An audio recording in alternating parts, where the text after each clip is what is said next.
اخطر عيلة في العالم، ثروتهم تقدر بثروة نص سكان الارض. 5 اخوات متحكمين في اقتصاد العالم، وبيمتلكوا اكبر البنوك العالمية، وبيمتلكوا ثلث المياه العذبة على الارض. متحكمين في الحرب والسلام والاقتصاد والسياسة والذهب من القرن ال18 لحد القرن ال21. انا بكلمك عن عائلة روتشيلد اليهودية. بدأت من اليهودي ماير روتشيلد. ابوه مات وهو عنده 11 سنة، وكان حريص انه يعلمه التجارة. ورغم صغر سن ماير الا انه ما كانش سهل في التجارة. ماير مواليد 1744 في المانيا، لعائلة يهودية متعصبة. التجارة اللي اتعلمها ماير ما كانتش تجارة شريفة، كلها اساليب ربا والاعيب ملتوية. وفي التوقيت ده كانت المانيا بتحكم بالشريعة المسيحية اللي كانت بتحرم الربا. وبعد فترة ابوه توفى، وكان كل اللي يهمه انه يحافظ على الثروة اللي ابوه سابها له وممتلكات العائلة. وبما ان اليهود في الفترة دي كانوا هم الوحيدين اللي بيشتغلوا بالربا، قدروا يستغلوا المسيحيين لحرمانية الربا عندهم،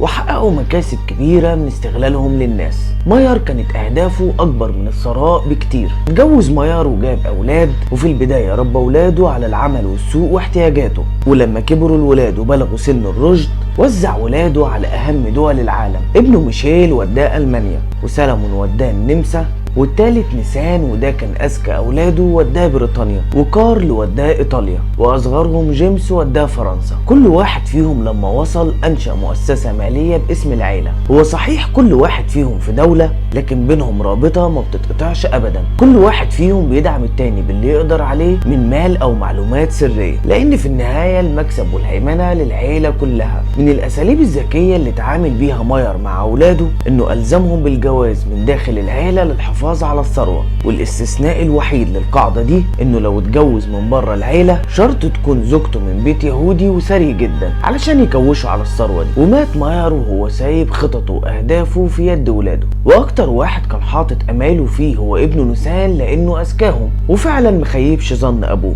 ومن كبر المكانة اللي وصل لها في الفترة دي قالوا عنه انه المتحكم في بريطانيا، لدرجة انه كان بيتحكم في ملوك بريطانيا وامرائها زي العرايس اللعبة. والتحكم ما كانش بالسلاح والذخائر، ده كان بقوة المال. اسألني بقى وقول لي، هي فلوس نيسان دي بتيجي منين؟ الفلوس دي كانت بتيجي من مجال البنوك والبورصة. وفي مجال البورصة زي ما احنا عارفين مفيش اعلى من المعلومات الداخلية السرية، وهو كان بيعرف يحصل عليها عن طريق علاقاته الكتيرة وبمساعدة اخواته. وكمان الثورة الصناعية كان ليها دور كبير في ثروة عائلة روتشيلد. وطبعا كانت اعمال روتشيلد غير قانونية، والشيء الوحيد اللي كان قانوني اللي كان بيتسجل على الورق، وما خفي كان اعظم.